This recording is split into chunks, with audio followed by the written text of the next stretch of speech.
Welcome back to Talkville. We are here, you are there, and Tom Welling is in the studio again. Hello. This is a rarity. Hey, I was in town. I thought I'd pop by and say hello to all you beautiful people. And work. We put you to work. Ryan's here. Ryan, you're wearing a Smallville jacket, a crow's jacket. So what happened last episode is you went through your closet and you found your trench coat, and you also found this super sweet jacket.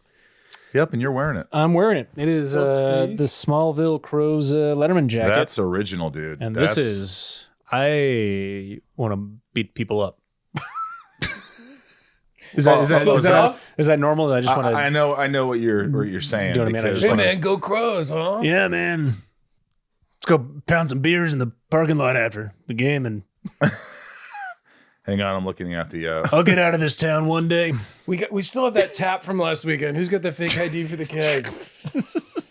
It's all you got to keep the tap, right? Is that how it works? Oh yeah, back in the day.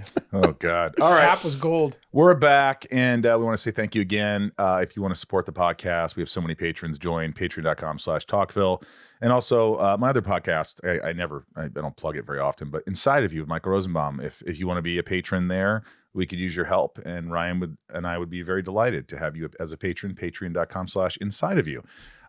So many things to talk about. Tom and I are going on a Smallville cruise. That's in June. Get your tickets. There's excursions. There's fun. There's Smallville nights. I'm hosting a karaoke night. We're doing a tequila tasting thing. It's like we make our own tequila excursions. And drink it. Yes, we're gonna have so much fun. So hopefully you'll get Cruiseville tickets, and also the Chicago Con tickets are available. I think at Creation. That's in September, I believe. And so check that out. And you know about all the Hotline. If you're watching and you're not starting season 6, episode 2, I don't need to say some of this crap. I wouldn't. Go on our @Talkville podcast and @Talkville pod and all that stuff. But anyway, without further ado, let's just get into it. Let's get into season 6, episode 2. This is Sneeze. Title Sneeze. October 5th, 2006. Paul Shapiro. I liked him. Mm-hmm. Directed it. Writers Todd Slavkin and Darren Swimmer, who we love. We should get them on the podcast this year. It'd be fun. They're fun. Yeah. They're funny guys. They'll probably yell at us for nailing them a couple of times. I doubt it.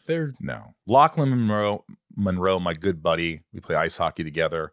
He was Orlando Block. I did a not so great movie last year up in Vancouver, and he was in it. He plays this like hillbilly redneck dude. He's a good dude. And I was like talking to him a little bit, and at one point it wasn't weird at all, but he goes, I was on Smallville. And I was like, you were? He goes, yeah, I don't know if we really crossed paths because he kind of worked with you in this episode. But man, is he fun. We played golf together. He's a great guy. He's fantastic. And he was really good in this. Justin Hartley is Oliver Queen. Brendan Penny is Wagner. Emmy Anarchy is Robert Pontius. Synopsis: when Lex's old classmate hires hitmen to uncover the super truth behind Dark Thursday, Clark must fight a common cold to protect his secret and save his former friends. This episode opens with things returning to status quo. Citizens are surprised, but not curious how things are getting cleaned up so quickly after Dark Thursday, and we find out Clark has been moonlighting as disaster relief. Martha checks in on her son, who seems worn out and reaching a breaking point. As Clark goes to do menial farm chores like hammering posts with his hand, we see him catching a cold. The big bad wolf huffs and puffs and sneezes down his own barn door, nearly taking out nearby jogger. It was Lois pretty Lane. badass. Yeah, it was pretty badass. But I will say that this is the first time he's sneezing. Yeah, I think so. Maybe so Martha says, I don't know what he's allergic to. He shouldn't be allergic to anything except krypton. She says something about Kryptonite. coming out of the Phantom Zone that maybe there's something. She kind of mentions that, but it's the first time I've sneezed on set as Clark. You know what I thought was really cool when you were hammering those nails in? You did it really well, like you were sick and they weren't going in. It looked like, I bet that was a lot of takes. I doubt it because the prop department was so good at setting those things up. Yeah, and they Justin. sort of like walk you through it, and they don't make a big deal out of it, so there's no pressure on you, and you just kind of do it. Like those guys are great. They're great. Out on the roadways of Kansas, Bonnie and Clyde are discussing Lana's new home at Luther Mansion. Lex gets paranoid and notices he's being tailed. Back in the Kent farm, the uncommon man deals with his common cold. Lois Lane barges in like Chicken Little, saying the sky is falling, and Clark tries writing it off, even though the very same Kent barn door is missing. It was look. I thought that barn door flying into the ground, landing was awesome. Yeah. I mean, I still don't know how they do that. I assume what they do is they have it in the ground and then they pull it out and then they reverse it. Perhaps. I don't know. I wasn't there. I mean, there's no way they're getting that thing to fall and hit in place. So I think, No. imagine if they just took a wire and then they CGI'd them out. They have it in. They pull it up. They probably speed it up, speed up the film, and reverse it. But then the actor would have to reverse their action.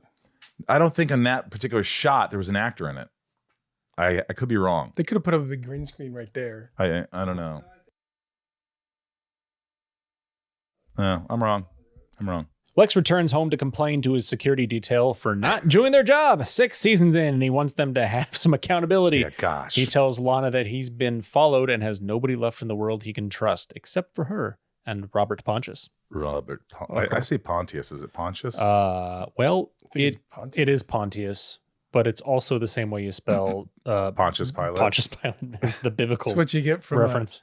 Yeah. From a crow's education. You know it. Yeah, Crow's education. Go ahead, Ryan. Look, they're doing some stuff to education in this country that we don't need to talk about.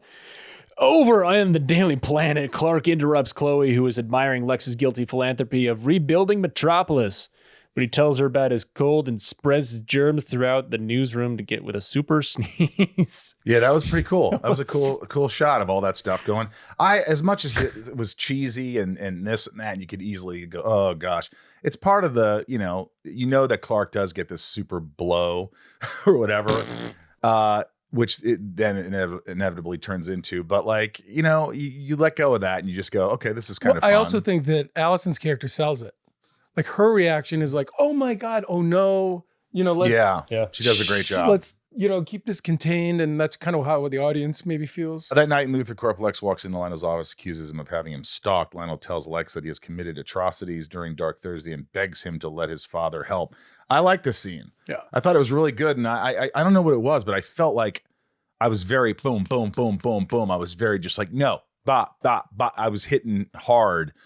And I just kind of liked it that I did that. It wasn't just more relaxed. It was kind of like, I know. Yeah. I know what's going on. It had an here. intensity to it that was kind of cool. And then Lionel's just does this little dance, which was really good. Yeah. Lex leaves his father and gets trapped inside the elevator on his way down. As he grabs his gat, he begins to drift to sleep as poisonous gas fills the room. The next day on the farm, Martha urges Clark to lay low and watch some DVDs. It was cool seeing Blockbuster DVD covers. It was a little nostalgic. I kind of liked that. Lionel interrupts them and shares how Lex has been kidnapped. Clark is hesitant to help, but agrees to protect the secrets of what happened on Dark Thursday. Do you know what I was thinking when Clark's leaning over that bowl of steam, which I'm watching right here because I like to watch what we talk about. Do you think he uses his heat vision? Like he puts the bowl there and then heats it up and then... Oh, just enough to steam it? Yeah, I wonder. That would have been a funny little beat, perhaps. I like it. Lex wakes up tied to a medical table in some sort of evil laboratory as Orlando Block shares his intense interest in finding out how he attains superpowers. Unfortunately, Metropolis #1 PI wasn't able to protect Lex at all. We don't see him again because he ate a bullet while looking into Block. I mean, I thought this guy was going to be a prominent figure in this episode, and he's just dead. Having seen Lex bounce bullets off on them streets. Lex is bouncing bullets off his body in the Pentagon. Block tries to recreate the scenario inside the lab, but instead he ends up just shooting Lex in the shoulder, luckily his right shoulder. I like how we just see blood go, there's blood there, and it's like, it was a little gory. It was a little like, holy crap, Lachlan did a good job here because I kind of felt like he wasn't working for anyone else. I felt like he was doing this on his own. Like he was, but we know he was working for someone else. Later, we kind of find something out. Yeah. Back in Smallville, we get a sun-kissed shot of Chloe explaining how a barn door could fly through the air due to, typical Kansas microbursts. Lois isn't buying it, however, and wants to dig deeper. This would have been a lot of fun to film this scene because these two would have just been like, the actresses would have just been bouncing off each other. Like, it's really funny. There's a lot of humor here, I think. Mm-hmm. It's great. Clark heads to Luthor Mansion to check on Lex, but instead runs into Lana shredding the keys inside his office. It was a little creepy, just like that lonely housewife and the wealthy man is just sitting at the piano with nothing to do. It's creepy. Playing piano, He tells her Lex is kidnapped, but she's hesitant to share information based on him trying to kill her new roommate a couple days ago. But she then calls him out and tells Clark to not pretend he's lying to help Lex for Lex's sake. He's trying to help Lex for Lex's sake. Yes. That. After Clark leaves, Lana snoops through the office and finds out the one who has been stalking this whole episode is Lex, as he has secret surveillance recording Lana in her room. Now, later on, we see Lex's sort of explanation, and it felt genuine. It felt like, I know I'm being stalked and followed, so I'm literally having surveillance in every room of the house to make sure everyone's safe. I don't look at this. I know what it looks like, but I didn't really think it was that creepy. But he should have said to her, listen, I'm going to put surveillance tapes in, so don't undress in the room.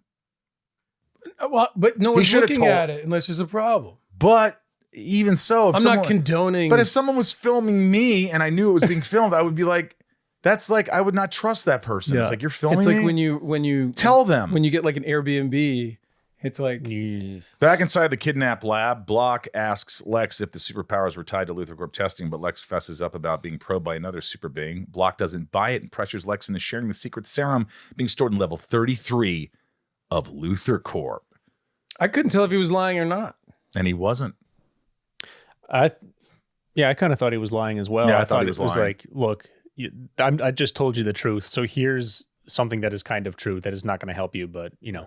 It'll get you out of here while I get out of my cuffs or something. Yeah. What would have been cool is if they stab him with the serum, which they do that dude, right? Mm-hmm.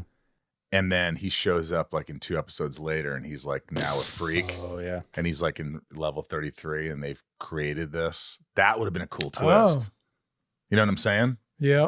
Lionel goes to pay a visit to his old schoolmate of Lex, hoping he might have answers where his kidnapped son is. The schoolmate is the blonde-haired young Oliver Queen. And Lionel accuses Oliver of having the only working satellite during Dark Thursday and is suspicious of him being involved in kidnapping his disgruntled bald counterpart. That was cool. It was a good reveal. Mm-hmm. So we're convinced that Oliver Queen is behind all this? I wasn't until the end. And then I was like, yeah, he obviously is. Right. Clark heads back to the DP to get Chloe's help finding Lex, despite the risk of blowing down the building. Clark is adamant to not make a phone call and get info about Robert Pontius directly from Chloe. Clark and Chloe head to Pontius's apartment. Chloe requests that he blow on command in order to break into a secret trap door. Clark channels what strength he has left and huffs and puffs his way into a room showing where Lex is being held. Yeah. I mean, it's sneezing on command is a gift. Well, the fact that, that's when she that's when you take the big blow, right? For the first time. But it is, right? That's when he goes and blows that secret passage open. Mm-hmm. Right? Because he can't sneeze. We've seen super breath before, right? Is Mm-hmm. that what we're calling it? But this is different. This is the first time we've seen super blow. I don't know what else to call it, guys. Help me out here. Super blow, super breath. Super blow. I think on set we called it super breath. If your skills are a job, it's like my job is to fly and save people. My job is to blow. My job is to shoot fire out of my eyes. It's fire job. It's fly job. It's blow. Okay. Lana's one step ahead, goes to the abandoned factory only to be quickly apprehended by Orlando Block. Inside the lab, Block attempts to inject Lex with serum to give him superpowers back, maybe, but Lana is somehow able to dismantle the tactically trained guards and help release her boyfriend. Lex injects Block with the serum, and the lab begins to go up in flames. Flames. Oh, God. Super sick Clark is casually late to the scene, but able to provide one super sneeze that puts out the fire and allows the new couple to escape. That was cool. Yeah. That was cool that all of a sudden it goes out and you're hiding and then you disappear in the darkness. Yeah. That was a great reveal. That was like, hey, this is cool. And they're just left dumbfounded. Yeah. Like, what? What happened? Yeah. As opposed to Clark super speeding and doing it, running out and being like, did Lex see it or not? It was really well executed. Mm-hmm. Way to go, Paul. The next day on the farm, Chloe and Clark get ready for a fun day at the dangerous Crater Lake when Lois stops by to celebrate her first article being published it was The Inquisitor, wasn't it? Bryce wrote The Daily Planet, but I don't think it was that. I think it was the Daily Planet. It was like the Inquisitor did, but then the Daily Planet will take it. Whatever. Yeah, I don't know. Bryce, what do you think? I thought she went to a different newspaper. The Planet wouldn't like it, but someone else. Is it the Inquisitor, Bryce? Yeah, I wrote it down. Ryan's right. All right. Of course I'm right. Go ahead, Ryan. You're always right. The Metropolis Inquisitor. They notice rain in the forecast, so Clark decides to control the weather by blowing the clouds away. Pretty neat. Pretty cool. Pretty cool. You could blow bad weather away. Back in Luthor Mansion, Lana returns to the surveillance hideout and confronts her creepy Patrick Bateman. Lex promises to not invade her privacy again, insisting the camera in her room will be pulled down in an hour. That night, Metropolis, one of the hired kidnappers from earlier, returns to his boss's home. It's Oliver Queen. As Oliver is practicing his archery, he learns that Super Lex is not so super anymore. However, there's another Superman they need to worry about. Closing thoughts is the microburst explanation for the barn door blowing away the most ridiculous thing ever. I don't think most ridiculous thing ever. I mean, No, there's been more ridiculousness thing. Ridiculousness. There's been more ridiculousness. How far will Lana go to defend or protect Lex? I think she's in. I think she's got a lot of. I don't know how she's in. I don't know how this relationship blossomed so fast, but which makes you wonder what she's protecting Clark. Maybe. Justin, working with Justin was awesome. I didn't work with him in best. this episode, but down the road, and he really is a great guy. He's just a great guy. Do you know? I think I've told this story maybe a couple seasons ago, but he shows up to work an hour early every day. I do too. I was always early. No, but I mean, like if his call time is 6 a.m., he will show up at 5 a.m. and sit there because he will not be late. Like he's such a pro. He was always fun to work with, and like. Interesting things of note. TV reporter talking about Dark Thursday in the open signs off as Genevieve Sparling, a writing assistant on Smallville. Oh. Hi, Genevieve. First live action appearance of Oliver Queen, Green Arrow. First live action appearance. And Chloe brings the kite into Clark's barn. It is the shape of the classic Superman symbol. Very special guest, Tom, Ryan. We're very excited. We love this guy, Jimmy Olsen. We're just going to get to it. It's first time on the podcast because he didn't come on until just recently. But I'm excited to see him. And he looks the same. He still looks beautiful, handsome. And he's got bunk beds in his background. Yeah, so bring on Aaron Ashmore. Aaron, how the hell are you, dude? I'm great, Michael. How are you doing? Fair to horse shit. Thanks for asking. Okay, I'm glad. And Thomas, how are you? I'm doing very well. I appreciate you being here. Quick question. Who do you sleep on the top or the bottom of the bunk bed? Switch it up. I actually like being up top, but sometimes I'll come down the bottom too. But those are for the kids. You have kids, right? I do. I have two little kids. Yeah. 2 girls? Yes, sir. 8 and 5. So yeah, they're little, but they're growing up quick. Wow. Yeah. Again, thanks for being on here. You know, we just started watching season 6, and then you pop on, and you've got so much charisma and charm. Were you, when you first heard you were getting this role, were there any nerves? Do you get nervous before you get the role, or being on a show that's already popular? Did you know of the show? Was it like a thing? Of course, yeah. I mean, I was right in that age range when it was coming out. It was sort of direct. I was in my early 20s. I was, and it was such a hugely publicized and popular show that absolutely knew all about it. And then, of course, my brother was on it in the first couple seasons. So, I mean, I was very nervous about coming onto the show, but to be honest with you, I was very surprised that I even got cast, as my identical twin brother had played a bad guy a very featured bad guy. So, but I was nervous because as soon as I was cast in the role and it was announced, started to do, like, people were calling to do interviews about, oh, wow, like Jimmy Olsen's coming to the show, like all this sort of stuff. So there was a little bit of pressure in that sense where I knew that people were excited or interested in this character coming to the show, so I felt like I better not screw it up. I mean, it's an iconic role. I mean, when you think about whether it's Clark Kent, Lex Luthor, Jimmy Olsen, like it's Batman, there's Robin, there's the Joker, like these are big roles. What I really like about have been around for generations, basically, really. So it's big shoes to step in. I would definitely say that. Well, and also my takeaway, we were talking about just before we got on. For so many years, Chloe was sort of pining for attention, whether it's from Clark or somebody else. And when she meets you, I felt so happy for her. Yeah. If you know what I mean, because there was just this thing and this respect, and, obviously she was so much fun to work with, and as were you, but I think you just brought this thing that, I could appreciate as a character, if you know what I mean. Yeah. I think also the other thing about, Jimmy Olsen as a character is he's the audience in a lot of ways, right? He's the everyman. He's the, obviously everybody wants to be Superman, all these guys that are watching the show. But the truth of the matter is the humanity in that of this sometimes simple character, Jimmy Olsen. I think he really does represent for a lot of people sort of a view into the show as just being this regular guy. And I think that they did a really great job of writing the character and making him interesting, and obviously giving him that love story with Chloe that I think kind of filled out a little bit of who Jimmy Olsen was. I don't know if we saw a little love interest or love stories in other iterations of it. So I thought that was kind of a cool thing.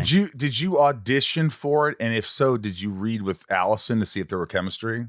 I almost didn't audition because I said like my brother was on the show. So I was like, what's the likelihood that I'm going to get this very They're never going to want me. Never know. Yeah, but as an actor. I read the They're never going to want me. I always thought that. Not me. But I read the part and I was like, it was actually a really good take on it. And there was a little bit of sarcasm and wit in the scene. So I was like, you know what, whatever. I'll just put myself on tape. I literally put myself on tape once and then got a call a week later saying you got the part. So I did not read. I didn't even like do a director's session or anything like that. Did not read with Allison, nothing, just literally a tape. And then I got a call like a week and a half, and it was very much like, hey, you need to get on a plane in about 4 days. And how bad was you're Canadian, right?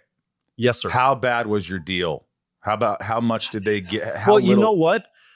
Is your twin brother Canadian as well? It was SAG. It was a SAG deal because I was in the States at the time. So it was not as bad as it could have been. I happened to be in Toronto when I put the tape out, but I was living in LA and I got it through my American agents. So it wasn't a terrible deal. So I got residuals. It was a SAG deal, all that stuff. Probably wasn't making big bucks like like Tom, we might know by the end of it, but it was a really decent paycheck, and it was a SAG deal. Did they tell you how many episodes you were going to do? Did they just say, hey, you're going to only do one? No, the first season, I think they said 10 episodes, 10 to 13. Did they guarantee that? Yeah. Wow. And then the next two then they brought me on as a regular, and I don't think I did a lot more episodes than that, but it was like, I think maybe 15 episodes, I think maybe in the 7th and 8th season, something like that. So it was a decent deal. And I got to like work half the time. And unlike, especially you, Tom, like who was working every day, every episode, I had a chill schedule. I'd work a couple episodes, have an episode off, like it was a great, great schedule. And I'm guessing, you didn't have your family then, obviously based on it. So it was like, you're like, hey, he was knee high to a duck, man. Yeah, this guy was a kid. It was 26. Yeah. So I had a great time in Vancouver. And, and also the other thing in the 7th season, Toronto, a lot of my friends are from Toronto and it was dead here. So about 4 of my very, very good friends moved to Vancouver the second year, just separately, like they happened to be in town. So it was kind of nice. I had some friends there. You got double bunk beds? Yeah. I could share the bunk beds. Do you remember your first day of filming and what was going through your head? Like, I want to do this right. I hope it's like, this is what they want. Yeah. I remember the first day being, I think it was scene where we met Tom, like Chloe was introducing Jimmy. We were sort of in the Daily Planet and was being introduced to Clark. And I still remember saying when Clark saw Jimmy, I was like, I think I remember pitching, wouldn't it be fun if he said something like, you look familiar. Have we met before? Because my brother, but I think like James, who was directing and whoever was the writer were just completely shut it down. Like did not think that was funny. Did not think that was humorous. So I was like, I get it, but I'm also like, it's kind of a waste. I thought it was like a bit of a wasted little what's funny? Is that happens so often with shows when anybody makes a suggestion, they shut you down because they didn't come up with it. It's as simple as that.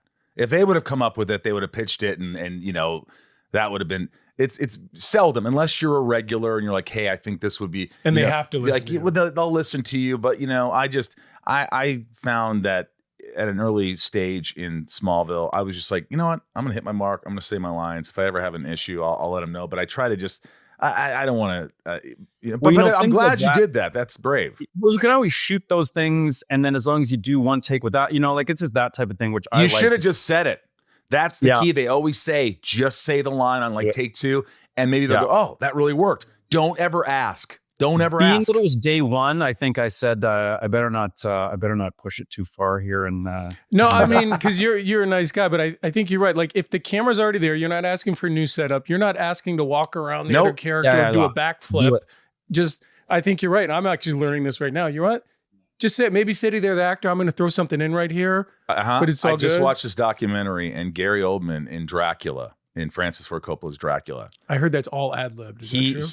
No, but there is a moment where he is this giant creature, and he didn't tell Francis or anybody. And he says, look what your God did to me. And it was genius, and they kept it, and it's a memorable line. And it's just like, sometimes if you it's off the cuff. So, that's what I've learned. If I'm ever, especially if I'm doing comedy, I never tell anybody what I'm going to say. Well, I'll do a take like they say, like it's written. And then once they have, I go, oh, just a little bit one more. And then I'll just throw in a bunch of shit. And usually they use it. But I think you're right. And I'm kind of learning this with you right now. But as a director or a writer, when an actor says, can I do this?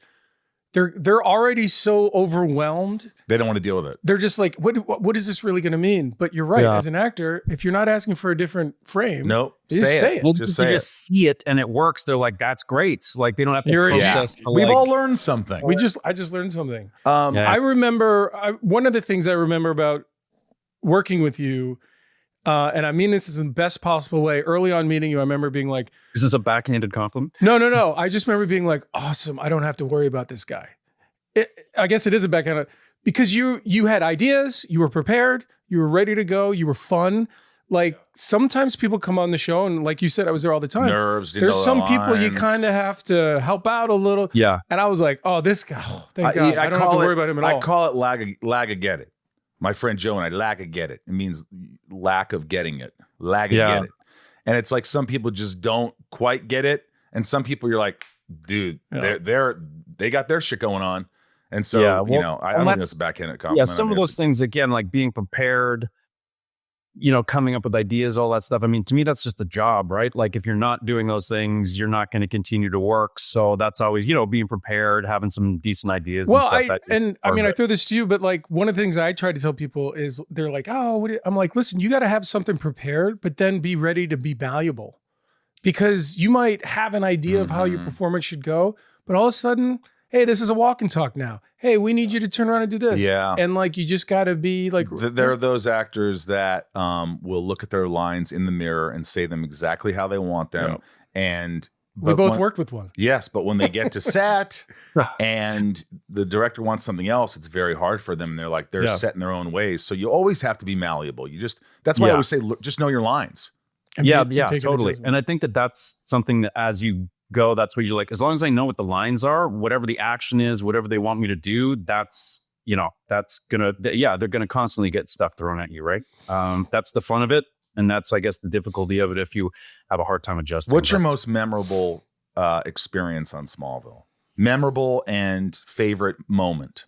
I have some, like, they're sort of bad memories, but also but kind of insane. And like, I remember working outside a lot at the studio in freezing cold rain and working out on the back lot and stuff, that at the time I was really like, oh my God, get me out of here. This is like so hard. But for some reason, maybe because it was difficult and demanding, when I think of Smallville, I think of a lot of that stuff, and not in a bad way. Like, like, oh yeah, those were crazy, like late nights, like overnights that I actually really, really enjoyed. I think one of my favorite episodes and experiences was doing the noir episode in season 7. Like, to me, it was just fun. And I remember everybody at the time also like having fun with it, getting to dress up and kind of, it's the same characters, but you get to kind of put a different spin on it. And I really enjoyed watching everybody else. And again, for me, the role in the show is still new, but for everybody else to really get to reinvent their characters, I thought that was kind of fun to watch. So that's cool. I'm going to tell you something that I'm probably going to make you laugh. That episode was supposed to be a musical. Oh, really? A musical noir. And when they brought it up to me, I literally was... You're like, I ain't singing. Sounds like I don't sing. I will not show up to work and do it. You can film it. You know who would have loved that? Allison. She would have. Allison would have loved that. I'm Chloe and I'm still in love with Clark. And Lex, why are you so dark? Hansen. Lana's always frustrated. Parents died in a crash, and everybody is getting a swift kick in the ass. I think that's what would happen. Hey, That's why I didn't do it. yeah. Let me. Well, you know what? Yeah, go ahead. Tom, thank you, because I'm not much of a singer either, and I probably would have had to just, go with it. So thank you for. Do you for still not- get recognized for Jimmy Olsen?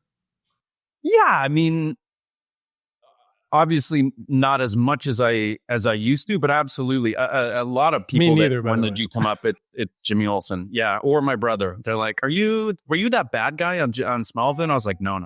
But yeah, definitely still sometimes. And when I go to conventions and that, it's always a big portion of the people that are coming up because it was such a, big show. The other thing that and again, just to sort of people recognizing you were talking about, I saw, Michael, you had Nathan from The Boys. from The Boys in Ginny and Georgia. And I work with him on Ginny and Georgia. And the first time I met him, he was so complimentary and so nice. And he was like, listen, I just want you to know that I'm a big Smallville He fan. loves and Smallville. I loved your really? Jimmy Olsen. And I was just like, dude, so you know what I mean? Even actors of a certain age, people that were watching it really did. It's awesome. I get that too. Like when I have guests on, sometimes the guests are like Nicholas Holt, who's the new Lex Luthor. He's like, you're my Lex Luthor. And I'm like, what? He's like, I always watched it. And I'm like, it means a lot. It's cool. It's like, you're in this sort of microcosm or whatever where you're just not, and before social media, so you don't know if what you're doing is even being watched by people that you'll your peers or whatever, and then later on you're like, wow, you watched that, or of that. Well, or, it's also not why you do it to begin with. no, And if you're going to do that, you're going to go on a reality show. You go on a reality show so people can, identify you. So it's awesome when you meet somebody who you respect. I met I'm blanking his name from Jaws. Roy Scheider. No, Richard Dreyfuss. Yeah, I'm at a con and JP, my agent, comes over. He goes, I met him. Richard Dreyfuss is here. And I'm like, awesome. And he goes, he wants to have lunch with you. And I was like, me? Why? And I sat there and I went over and I sat with him and he started talking about how he watched Smallville with his son. And he was just and like you're sitting there and it's bewildering. You're loving like, it. It's so cool. Yeah. It's like you don't expect it. I love those moments. Hey, let me ask you this. Do you remember the first time you had to kiss Chloe? There's many firsts. But the first every time was the first time. But then you kissed her a few. But like the first time. That's the secret to a relationship, Michael. Well, every time is the first time. But the question really is, was it your first kiss on screen? No. No. No, because I've been acting since I was like knee-high to a kid, duck. so I'd done many on-screen kisses. I actually don't remember, to be honest with you, what the first one was. So I guess it wasn't that memorable, but I do remember that we kissed a lot over the thing. But no, I don't remember the first time. Was there ever tongue? No, I don't think so. Did she ever try to slip a little tongue? No, it wasn't that kind of show. But sometimes the tongue. That's the funny thing when you're That's making a out with Lex somebody, move. you don't use tongue. You have to make out but without your sometimes tongue. if you get into it, sometimes you get lost in it, and every once in a while you're like, oops, I probably shouldn't do that. I remember in some of the scenes that I would do, there would be a kind of sidebar conversation with the actor, like, hey, like, I just want to make sure, like, blah, blah. Now apparently there's like a person on set that has to be a witness to that conversation. Well, and contracts now, like intimacy contracts, where they'll send you the script of like what's happening, and there'll be like a written out thing of what is exactly going to have to happen, and your agent and you have to sign off on it. So there's nothing's going to happen that has not already been planned and signed off. And in certain respects, it's like, okay, like that's cool, because to be honest with you, a couple of years ago, I was doing there was a sex scene in the thing, independent movie. I showed up and they're like, okay, here, put on your, the little pouch for your, the front bits. And I was like, oh, like there's nudity. They're like, oh yeah. We're going to see like your whole ass, like the whole thing. And I was like, oh, like I had no idea. And also was like, okay, like, well, let's do it. But for some people who are not comfortable with that, I think it kind of eliminates that stuff. Yeah. But it also takes any spontaneity out of it. So it's a bit of a, but maybe it's not supposed to be spontaneous. It's not fair. There's so many things on a set that, like, a lot of times our agents want us to sign the contract and get into something, but they're not there on set with you. And then you're on set and it's really kind of too late to kind of really deviate, unless, like, Kristen talks about this a lot. It's like, well, this wasn't written. This is not what I agreed upon, and I'm not doing it. And the producers are like really trying to be mean about it. You know, it's look, this has been awesome. We've already talked to you for 20 minutes, and I could talk to you forever. We both can. We just love you. Will you come back in later episodes for a big episode or something down the road? Anytime, guys. My pleasure. It's always fun to see you guys, and I think it's such a fun thing for the fans that you guys kind of go through this, and it's special. So yeah, anytime you guys want to chat, you guys just let me know. Aaron, we love you. Thanks for being here, man. Thanks, guys. Ladies and gentlemen, we have our patron here. We are delighted to have the lovely Starla Slane here. Hello, Starla. Hello, Michael, Tom, Ryan. if that's not a character name On from Smallville. DC, come on, that's a great Starla name. Slane as. I've actually had people tell me I should sell it to Hollywood. It'd be a great stripper name. Starla Slane. Is it trademarked? Have you trademarked it I don't know. before you sell it? That'd be great. I mean, you could be the next head of security at LexCorp. Starla? Has anyone ever sang Starla, Oh, yeah. then I sing I'll be tonight? junior high and high school. Yeah, girl. Why do you love Smallville so much? Well, it helped me through a really hard time, so it has a special place in my heart. Yeah, so I don't know. It's just the whole awkward teenage years. Sure. You know, took me back because you're always trying to find your place. I mean, even as a young adult, it still takes you a little bit. I mean, I don't think I figured out who I was until I was in my 30s, honestly. Well, Michael still hasn't figured still himself haven't out. figured So, You know. were what? you a Superman or comic book person before, or was this your first sort of door you went No, through? that's actually funny that you would ask me that because I was not a Superman fan. In fact, how I kind of started watching it was I had like a really bad bipolar crash. And it was so bad that it took me like 10 months to completely come out of it. Wow. And the first 3 months, I couldn't think or function. And my son had called me about a week into it and asked me if I wanted, or asked me just how I was doing. And I told him I needed to get out of my head, but I didn't know what to do. Sure. And he suggested that I watch Smallville. And my first reaction to that was, as in Superman, Clark Kent, Smallville. And I was like, I don't like Superman. And so then he kind of gave me a little bit of a rundown of what the show was about. And anyways, and I said, well, okay, I'll try it. And I was hooked after the first few episodes, and it really helped me, and it helped me get out of my head. I love that, Starla. I think a lot of people, I've heard a lot of that, where sometimes in life you just need a connection with something, and that can help you get through moments. I've heard this from a lot of people, myself included, that, there's certain shows or certain ways it's escapism. And it's a way for us to for just a moment, not be in our head, not thinking Right. about what everybody thinks. And, and the older you get, the less you start to care about what people think. And the older and older you get more upset at yourself for ever really giving a shit of what people thought. And finding those people in your life that support you unconditionally and love you and are there.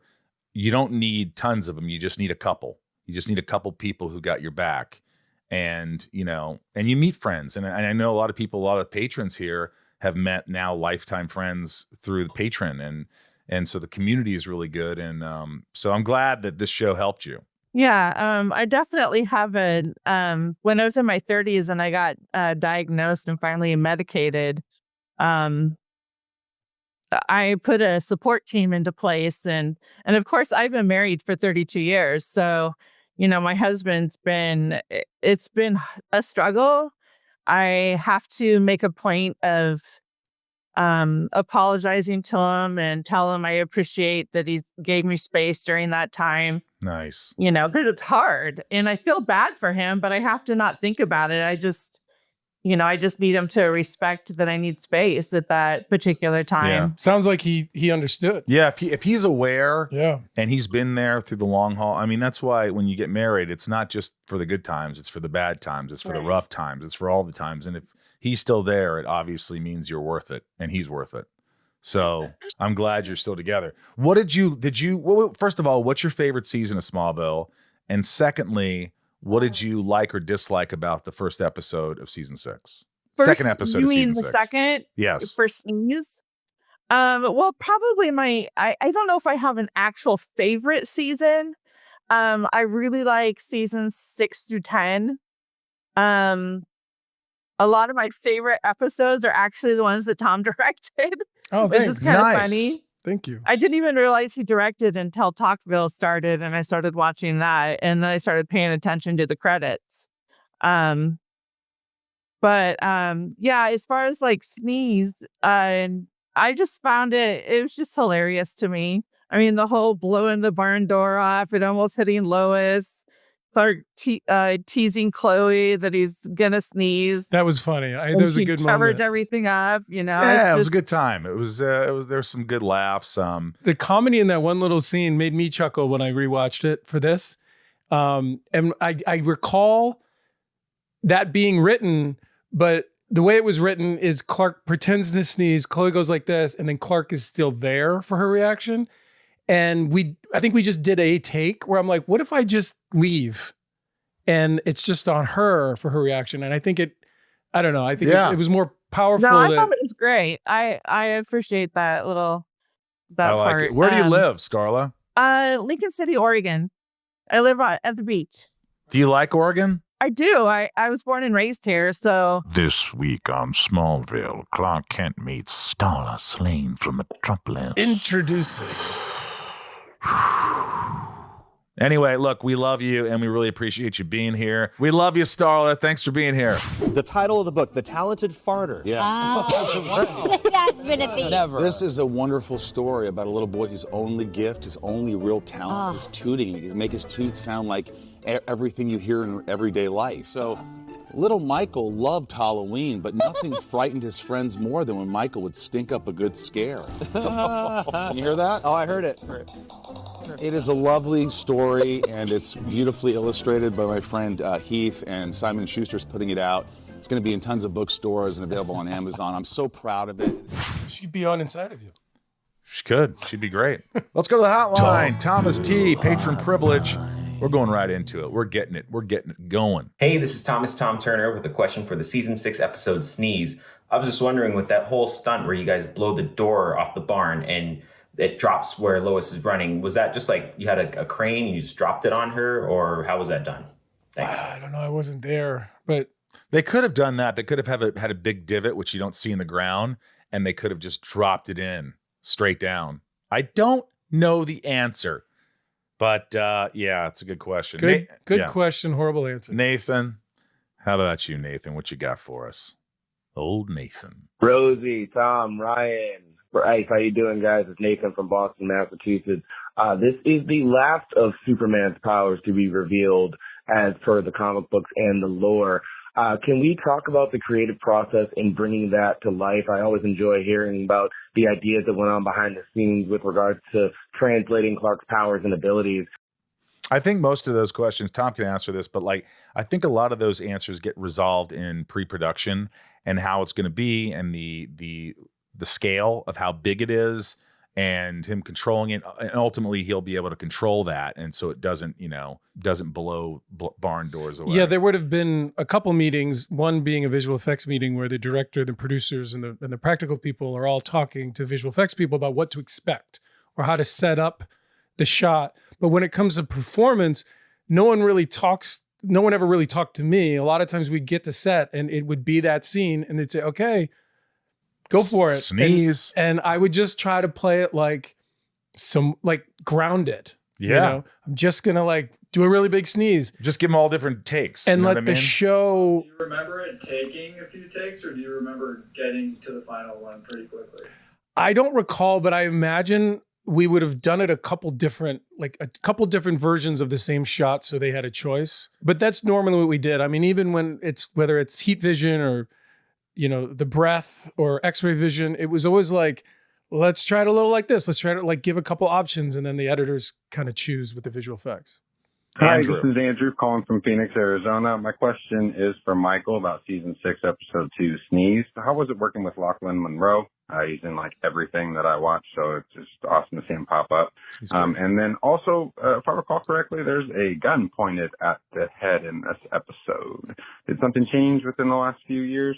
Yeah, because I remember they weren't allowed to point a gun at the head.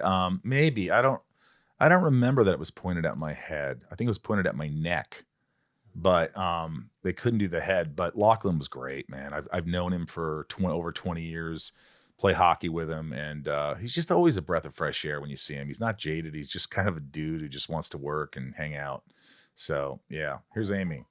Hey, this is Amy from West Virginia, and it's about episode 2. And I was just wondering why Lana was so salty with Clark in this episode, and she's kind of beginning to really be salty to him. Just thought it was maybe unnecessary. Amy, I think. Why do you think? I think she's selling the idea that she's moved on, even when I don't think it's the truth. Yeah, I think she's tired. I think she's like, she's just tired of it all. She's tired of it. Whatever, like the will they, won't they of it. She's like, nah, done. Done. What do you want? What do you Stay want? out of my life. You've caused me enough grief. You're a rock in my shoe. Leave. I'm practicing piano. Now you're interfering with me and my other boy. Come on, man. Why are you showing up here, dude? Super hearing and all that crap. Hey, this is Eric from Cincinnati, Ohio. My question is in regards to Season 6, Episode 2, Sneeze. Tom, that scene where you are in with Chloe and you just quietly say, sneeze. How many times did you have to take that if any of you guys just busted out laughing? Because I die laughing at that scene every time.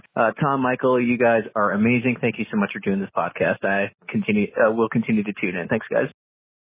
Well, I mean, aside from a few times between you and me, especially where we just couldn't keep a straight face, and that was very rare, but it happened.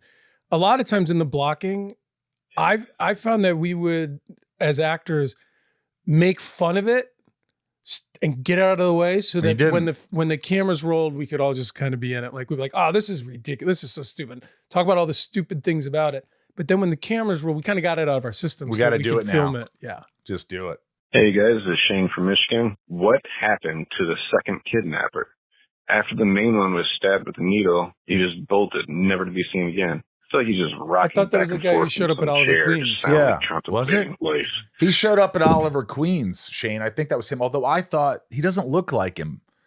But I guess it was him. I thought it was. It was weird. It Pretty just sure it didn't was. seem like him. But I think you're right. It was him. I mean, it's hard to know when you're fast forwarding through the episode. No, I watched the whole thing. You know, Just kidding. I do. Here's Josh. Hi, this is Josh calling from Connecticut. In that episode, at one point, Clark does a fake sneeze to kind of punk from, that time, Chloe. On a rewatch, I thought this was a little bit out of style for Clark to pull a joke because he's not a he joking kind of person. I don't know, what did you guys think of that moment that he did prank on Chloe? Thanks. I think you're onto something there. In what you see with Lois actually is you see that side of Clark emerging, and I think that one scene. It's funny, we've had 3 people call up about that one little comedic scene, and I think it is a little different. I think it's refreshing, especially on a show that's so like heavy all the time. But I think especially with Lois, Clark starts to feel that, I don't know, banter a little more. Where with, he would never tease Lana, if you know what I mean. Yeah. It's like she's grown up. She's rubbing off on him. I think so. I like that. Yeah, I think that's cool. I think that it's refreshing to see different relationships bloom. Like what's going to happen with Chloe and Jimmy Olsen, what's going to happen with Lex and Lana, what's going to happen with Clark and Lois, and what's Lionel and Martha. Is that what's going on there? So there's all these things going on. And it's a mixed emotion. I think a lot of people watching, the fans, they're kind of viewing it as like they don't want to see that, they want to see this, they don't want to, and that's good. That makes for good television. Well, it's such a slippery slope if you actually go down that road. I mean, what just came to mind is like, can you imagine if Lana walks into the Luthor mansion and Lex is watching a TV that she can't see, and she's like, "What are you watching?" He's like, the video camera of your bedroom. Yeah. And then she's like, "What?" He's like, "Just kidding." You know, like he starts to make now a joke. the show is I was just watching you go to the bathroom. Just watching you take a poop. Just kidding. I was just kidding. Well, Clark said it to Lois or to Chloe. To Chloe. Why? How It's did a you know slippery that? slope, and that's why I think it's so quick. But it isn't. I'm glad that scene has resonated with. I mean, not only me, but like 3 or 4 other people called in. So Sophie L. text, we were only supposed to see Oliver Queen in this scene at the very end of the episode. Todd Slavkin mentions that later they felt he should have a bigger introduction and we should get to know Oliver Queen's persona before we find out he was behind Lex's kidnapping. Do you think the later reveal would have been more impactful? Yeah, I think it would have been more impactful that you find out if the guy comes back and goes, Mr. Queen, this is what we found out. It's like, I told you guys not to do this. Instead of the Lionel scene at all. Right. You didn't need it. It was unnecessary. Rosenbaum rating system. We're going to go with, we'll go with me first. I'll give it a rose. Same. Tom? Yeah, me too. 1. Bryce? I was going to do a heater maybe for this one. All right. Go with a heater. That was fine. Yeah, it was fine. Death and save count, 2 dead. Block kills Pontius. Lex kills Block. 2 save. Clark saves Lana and Lex. Through 2 episodes, 4 dead, 8 saved. 181 dead, 198 saved. Ryan's favorite scene. This is going to be a tough one. I mean, this dude in the Letterman jacket, Kyle's got a few different favorite scenes, if you know what I mean. Hang on, let me get Kyle. I'll get a picture. I'll send. I'm gonna send this to Bryce. Look at Are you gonna make varsity next year? I don't know, dude. Hoping. I mean, Kyle's favorite scene might have been the sneeze in the office where he lifted that chick's skirt up. You know what I mean? That was unnecessary. Did you see that? Do you remember that when he sneezed in the office? See that. And there was like all the papers, but then there was The one one skirt. woman in the back I whose didn't notice skirt that. flew up. I'm like, what? CW. I didn't notice it. All right, Ryan. All right, here we go. Scene 1, Lana calling out Clark. Scene 2, Lionel and Oliver Queen. Scene 3, the super sneeze for the save. Super sneeze for the save. I'm gonna say super sneeze for the save, but I'm surprised you didn't mention The opening. Clark punking. Oh Chloe. yeah. I am too. Now that but it's not there. Are we right?